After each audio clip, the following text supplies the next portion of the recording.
So this is my office, and there's one thing I cannot stand. The mic stand. Since adding my pegboard and NAS system, it literally catches everything when I try and move it around. But of course there is a solution, and that is Neewer. And I'm a huge lover of Neewer's products that I've bought anyway, from the price and build quality. So when Neewer emailed about sending out the MST002 low profile mic arm, I could not resist. What you get in the box is the main boom arm itself, a quick setup guide, the extension pole, which actually is a nice touch, all the adapters for different thread sizes, plus cable tidies, and then lastly, the clamp. So first off, let's remove this chunky boy getting in the way, ready to replace it with that sleek, slim, compact mic arm. The Neewer MST002 is constructed of full metal, featuring a seamless cable hideaway with magnetic covers.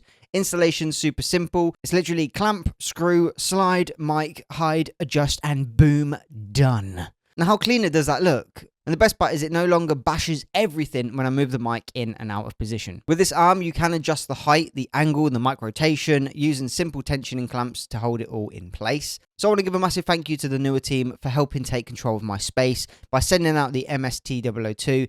And if you wish to check this out for yourself, there are links in the description or in the bio. And as always, capture, create, captivate, and I'll see you all in the next video.